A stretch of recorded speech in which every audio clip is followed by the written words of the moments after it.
Hello everyone, welcome back to my channel Shiksha competition. Dwivedi युग के बार बार पूछे जाने वाले प्रश्न यहाँ पर हम टॉप 15 क्वेश्चन को देखने वाले हैं जो बहुत बार पूछे जाते हैं। तो चलते हैं। यहाँ पर द्विवेदी युग नामकरण किया गया है, किसके आधार पर किया गया है, किसके नाम के आधार पर? द्विवेदी युग नामकरण आचार्य हजारी प्रसाद द्विवेदी के नाम पर किया गया है, या फिर शांति प्रिय द्विवेदी, महावीर प्रसाद द्विवेदी या सोहन लाल द्विवेदी। सबका जो सरनेम है वो द्विवेदी है। और ठीक है, द्विवेदी युग नामकरण किसके आधार पर किया गया है ये आपको पता होना चाहिए। तो ये महावीर प्रसाद द्विवेदी के आधार पर किया गया है। ठीक है, इसका आपको याद रखना है, महावीर प्रसाद द्विवेदी। अगर आपको इस तरह की क्लास पसंद है, इस तरह से फास्ट रिवीजन करना आप चाहते हैं, तो प्लीज़ मुझे कमेंट में ज़रूर बताना, ताकि मैं इस तरह की जो क्लास है वो आपके लिए डेली बना सकूं। कुछ क्वेश्चन का रिवीजन हम डेली यहाँ पर कर सकते हैं।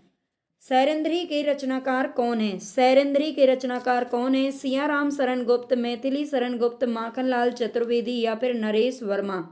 तो सैरेंद्री के रचनाकार कौन है ये हमें बताना है। यहाँ पर हमारा राइट ऑप्शन हो जाएगा मैथिली शरण गुप्त। ठीक है, सैरेंद्री के जो रचनाकार हैं वो है मैथिली शरण गुप्त। इनके और भी बहुत सारे नाटक हैं, रंग में भंग, राजा प्रजा, वन वैभव, विकट वट, ठीक है, और शक्ति, स्वदेश संगीत, हिडिंबा, हिंदू नाम से, भारत भारती नाम से इन्होंने रचनाएं लिखी हैं। निम्नलिखित में से कौन सी रचना है जो अयोध्या सिंह उपाध्याय हरिऔध की नहीं है? इनमें आप देख सकते हैं 4 रचनाएं दे रखी हैं, लेकिन हरिऔध जी की रचना कौन सी नहीं है? विचित्र विवाह, वैदेही वनवास, चोखे चौपदे, चुभते चौपदे। तो यहाँ पर जो विचित्र विवाह है ये रचना अयोध्या सिंह अयोध्या उपाध्याय की नहीं है।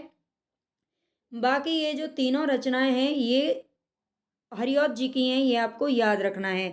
ठीक है, नेक्स्ट है यहाँ पर द्विवेदी युग का वह साहित्यकार कौन है जिन्हें कविता कामिनी कांत, भारतेंदु प्रगेंदु, साहित्य सुधाकर उपाधियों से विभूषित किया गया है। बहुत बार ये क्वेश्चन पूछा जा चुका है, अलग अलग लैंग्वेज में पूछा जाता है।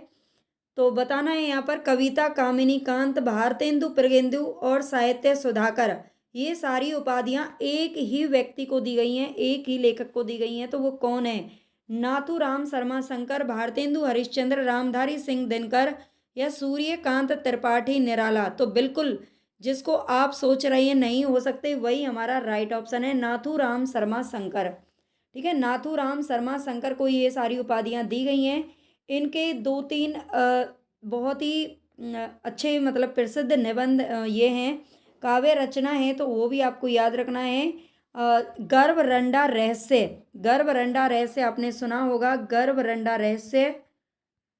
और इसके अलावा शंकर सर्वस्व, ठीक है, शंकर सरोज और शंकर सर्वस्व, ये दोनों रचनाएं नाथूराम शर्मा शंकर की हैं, जो कि बहुत ज़्यादा बार पूछी जाती हैं। इनकी एक और रचना का नाम है अनुराग रत्न।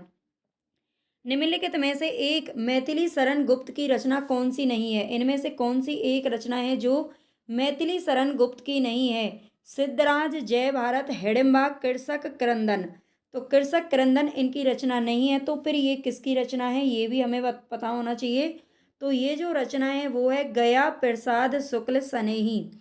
ठीक है, गया प्रसाद शुक्ल सनेही की ये रचना है, ये भी याद रखना है। नेक्स्ट है यहाँ पर मैथिली शरण गुप्त की कौन सी रचना महाभारत संबंधी नहीं है?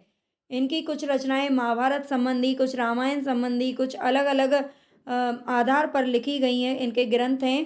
तो इनमें से कौन सी रचना है जो महाभारत संबंधी नहीं है? वन वैभव, शक्ति, कव संहार और सैरेंद्री। तो यहाँ पर हमारा राइट ऑप्शन हो जाएगा शक्ति। शक्ति रचना इनकी महाभारत संबंधी नहीं है। बाकी ये जो तीनों हैं ये महाभारत संबंधी रचनाएं हैं। नेक्स्ट है यहाँ पर खड़ी बोली हिंदी का आधुनिक कालीन प्रथम महाकाव्य कौन सा है? खड़ी बोली हिंदी का आधुनिक कालीन प्रथम महाकाव्य है साकेत, प्रिय प्रवास, भारत भारती या फिर कुरुक्षेत्र। खड़ी बोली की बात हो रही है, खड़ी बोली, ठीक है, खड़ी बोली का याद रखना है। तो ये प्रथम महाकाव्य है प्रिय प्रवास, ठीक है, जो कि किसका है? हरिऔध जी का है। प्रिय प्रवास खड़ी बोली में लिखा गया प्रथम महाकाव्य है, जो कि आधुनिक कालीन है। द्विवेदी युग की कविता, द्विवेदी युग की जो कविता है उनकी विशेषता क्या है? द्विवेदी युग की कविताओं की विशेषता क्या है? उपदेशात्मक एवं इतिवृत्तात्मक, प्रकृति चित्रात्मक, नव जागरण परक या फिर नारी चेतनात्मक। तो यहाँ पर बहुत ज़्यादा बार ये क्वेश्चन पूछा जाता है। द्विवेदी युग की कविताओं की विशेषता है उपदेशात्मक एवं इतिवृत्तात्मक। महावीर प्रसाद द्विवेदी जी कहते थे कि हमारी जो हम कविताएं लिखते हैं उनका कहीं ना कहीं उनका जो उपदेश है एक उद्देश्य परक होना चाहिए। उनके उपदेश देना चाहिए हमें किसी ना किसी तरीके से हर कविता में। ठीक है, तो मतलब किसी की भलाई के लिए होना चाहिए, है ना। वो समाज का भलाई का सोचते थे उस टाइम पर। मैथिली शरण गुप्त ने इतिहास के उपेक्षित नारी पात्र को निम्न पुस्तक में प्रतिष्ठित किया है। मैथिली शरण गुप्त ने इतिहास के उपेक्षित उपेक्षित यानी कि जिसकी ओर ध्यान नहीं दिया गया नारी पात्र को किस पुस्तक में प्रतिष्ठित किया है, ये बताना है। भारत भारती, रंग में भंग, द्वापर या फिर साकेत। तो बिल्कुल देखो, जो साकेत है उसमें उर्मिला की कहानी है। उर्मिला को आप जानते ही होंगे, रामायण की उर्मिला जो कि लक्ष्मण जी की पत्नी थी, उनकी यहाँ पर बात हो रही है। साकेत का अर्थ होता है अयोध्या। ठीक है, साकेत का अर्थ है अयोध्या। और साकेत में उर्मिला की जो कहानी है वो दिखाई गई है। द्विवेदी युगीन साहित्य में किस प्रवृत्ति की प्रमुखता रही है? द्विवेदी युगीन जो साहित्य है उसमें किस प्रवृत्ति की प्रमुखता रही है? गद्यात्मकता, काव्यात्मकता, वैचारिकता या फिर इतिवृत्तात्मकता। ये शब्द बिल्कुल आप अपने दिमाग में बिठा लेना। द्विवेदी युगीन जो साहित्य है उसकी प्रमुखता है इतिवृत्तात्मकता और उपदेशात्मक। राजपूती आन की कथा है। राजपूती आन की कथा है कौन सा? सिद्धराज, रंग में भंग, पंचवटी या फिर साकेत।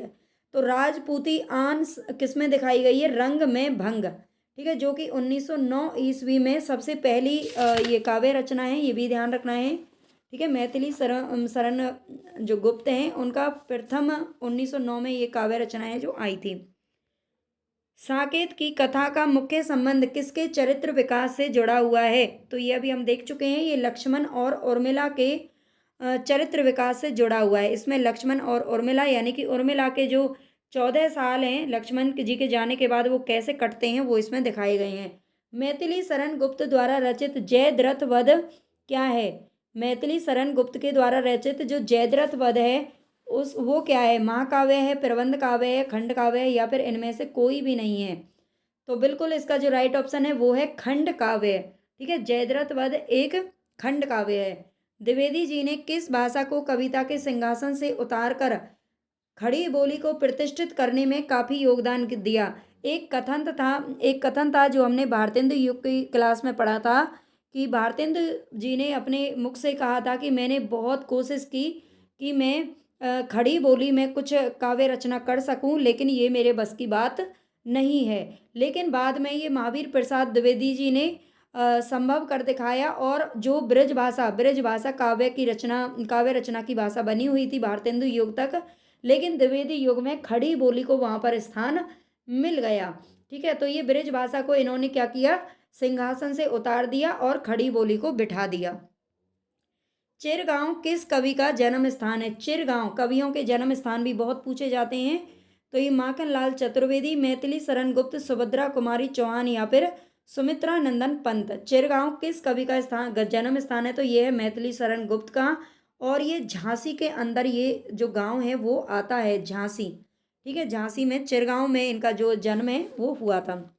ठीक है, तो यहाँ पर हमारे 15 क्वेश्चन कंप्लीट हो चुके हैं। अगर आपको इस तरह की क्लास चाहिए तो प्लीज़ मुझे कमेंट में बता देना, वरना लाइक कर देना, सब्सक्राइब ज़्यादा से ज़्यादा कर लेना और शेयर कर दीजिएगा अपने दोस्तों के साथ में। ओके, धन्यवाद।